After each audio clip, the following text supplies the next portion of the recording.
Hoje, depois de quase 6 meses de conflito, o Conselho de Segurança aprovou uma proposta de cessar fogo em Gaza. E essa semana a gente teve várias reviravoltas dessa história, como, por exemplo, a Rússia vetando a proposta de cessar fogo que os Estados Unidos apresentou. E eu vim fazer um resumo disso tudo pra vocês. Pra quem não me conhece, oi, eu sou Martina Giovanetti, estudante de Relações Internacionais, e esse texto que propõe um cessar-fogo imediato em Gaza foi aprovado hoje, dia 25 de março. Essa proposta foi redigida por 10 países rotativos do Conselho de Segurança e foi liderada por Moçambique. Essa foi a primeira proposta de resolução, que propõe um cessar-fogo aprovada sobre a questão de Gaza desde o dia 7 de outubro. É sempre bom lembrar que esse conflito, ele não começou no dia 7 de outubro, esse conflito tem 80 anos, mas esse acirramento que a gente teve aí nos últimos 6 meses causou a morte de mais de 30 mil pessoas numa velocidade muito absurda. Causa um estranhamento quando eu vejo gente, principalmente da mídia, comparando os conflitos da Palestina e da Ucrânia. Mas não tem a menor comparação, tá? Principalmente quando a gente tá falando do número de casualidades e de tempo de conflito. A guerra da Ucrânia já tem mais de ano e a Palestina, em 6 meses, alcançou um número de mortalidade absurdo. Esse texto aprovado, ele não determina um cessar-fogo geral, ele determina um cessar-fogo durante o período restante do Ramadã. O Ramadã é um mês sagrado para os muçulmanos e ele começou em março e termina dia 9 de abril.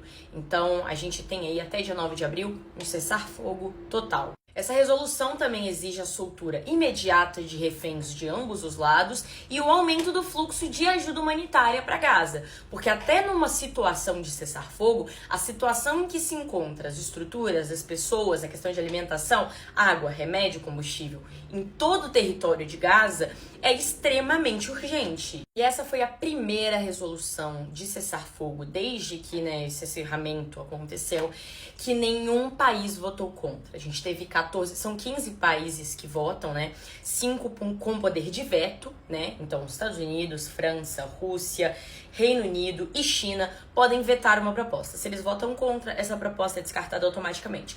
Nesse caso, nenhum país votou contra. Foram 14 votos a favor e uma abstenção, que foi justamente dos Estados Unidos. E aí a gente entra naquela resolução, de cessar-fogo que os Estados Unidos tinha feito na semana passada e que foi vetada pela China e pela Rússia. Como eu disse, 2 países com poderes de veto. E aí vamos entrar nesse assunto rapidinho, porque eu não tive tempo de fazer um vídeo sobre essa resolução na semana passada. Vamos para um pouco de contexto interno e externo da política dos Estados Unidos no momento, tá? Durante todo esse período desses 6 meses, os Estados Unidos se pôs a favor de Israel e não só isso, vetou resoluções que propunham um cessar-fogo, inclusive uma do Brasil. Foram 3 vetos de resolução de cessar-fogo no total, inclusive vetaram uma depois de terem falado que queriam um cessar-fogo. E por que essa mudança repentina de postura?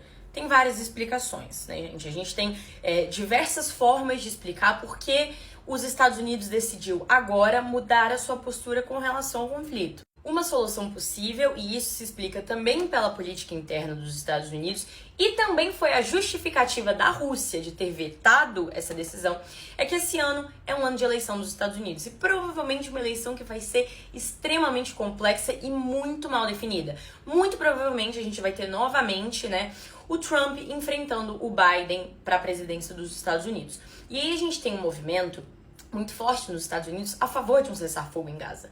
A gente tem uma juventude, principalmente representantes da geração Z, mas de todas as gerações, que trataram essa questão de Gaza como uma questão política prioritária. Então, o Biden, cada vez que ele apoiava, mandava dinheiro e se posicionava a favor de Israel, ele perdia eleitorado. E isso é uma coisa que ele simplesmente não pode ter agora. E aí a gente soma também ao fato de que cada vez mais as ações de Israel foram ficando descabidas, desmedidas, brutais, A gente tem aí um número de vítimas que é completamente absurdo. E isso tudo foi feito com apoio, dinheiro e armas dos Estados Unidos. Isso era uma coisa que eles não podiam mais sustentar. Então a gente tem essa mudança, internacional dos Estados Unidos de do nada querer um cessar-fogo. Mas aí a gente tem uma contradição, Os Estados Unidos diz que querem cessar-fogo, e aí quando é apresentada uma proposta de cessar-fogo no Conselho de Segurança, os Estados Unidos veta, e por uma justificativa muito mal explicada. E eu, no meu vídeo que eu falei sobre esse veto, eu deixei claro que eu tinha uma suspeita do porquê. Uma suspeita que, claramente, eu compartilho com o governo da Rússia, aparentemente.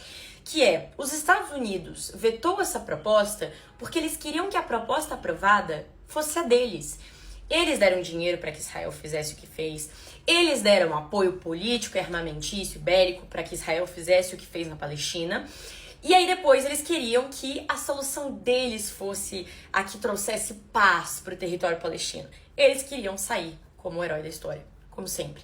E foi exatamente essa justificativa que o governo da Rússia deu para vetar, né, a proposta dos Estados Unidos de um cessar-fogo. O embaixador da Rússia na ONU disse que os Estados Unidos só quer vender uma propaganda para os seus eleitores. Eles não querem, de fato, um cessar-fogo. E essa resolução, gente, ela é super completa, tá? Ela explicita que esse período de cessar-fogo é exatamente para abrir uma janela para resolver a questão de uma forma diplomática. Ela fala sobre o deslocamento ilegal e forçado de pessoas, tanto dentro do território palestino, né, a força, por causa de ataques, enfim, ou qualquer coisa do tipo, ameaças, quanto para fora do território. Então essa questão de pessoas se tornarem refugiadas porque elas não conseguem mais viver no seu território. Então, remedia essas questões, fala sobre essa necessidade super importante, né, de levar ajuda humanitária, de resgatar essas pessoas da situação que elas estão, a devolução dos reféns, e exige que todas as partes do conflito cumpram as suas obrigações de acordo com o direito internacional. E o que a gente tem a partir de agora? Quais são as incertezas, né?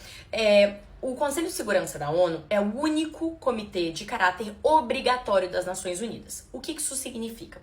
Quando a Unicef, a Unesco ou qualquer outra agência da ONU toma uma decisão, por mais que todos os países tenham votado a favor, ela é de caráter recomendatório. Então, os países votaram a favor. Eles são obrigados a fazer o que foi decidido ali? Não são, né? Faz quem quer, faz como quer. Agora, o Conselho de Segurança da ONU, em tese, ele é obrigatório para todos os países que fazem parte das Nações Unidas.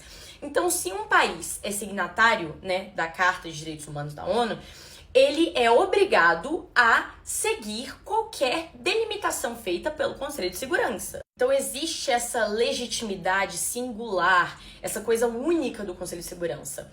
Agora, aqui, conversando entre amigos, aqui eu e vocês, assim, como estudante de Relações Internacionais, eu olho para essa situação e falo, e agora que já votou, Israel vai fazer tudo certinho, não vão mais atacar, e tudo vai ficar bem, e vai decidir diplomaticamente. Não.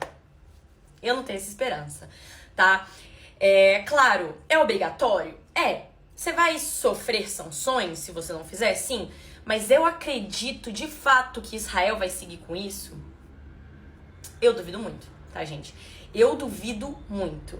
E se seguir, tá? Vamos supor que, de fato, eles apliquem essa questão do cessar-fogo, porque, gente, o primeiro-ministro deles não tá nem mais ouvindo o Biden. Tá? O Biden já falou, ele tá mais atrapalhando do que ajudando. Por quê? Porque ele não tá mais ouvindo nos Estados Unidos. É tipo aquela mãe que cria uma criança mimada e depois reclama porque ela não consegue controlar a criança.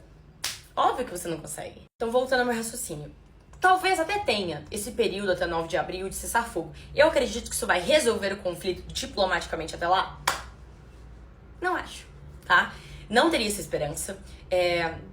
Sonho com uma Palestina livre, né, em que as pessoas tenham direito à sua terra e possam conviver pacificamente em seu território, mas eu não acredito que essa seja a saída. Eu não acredito que isso vai acontecer agora. A gente ainda pode ver muitas reviravoltas nessa história, né? Talvez com essa declaração oficial de perda de legitimidade de Israel, talvez finalmente o primeiro-ministro seja deposto, o que é da vontade do povo israelense.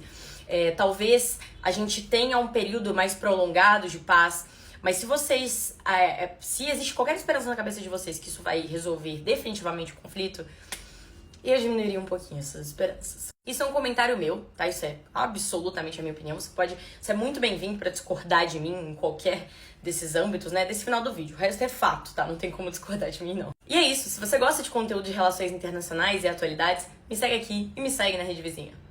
Um beijo pra vocês e até o próximo vídeo.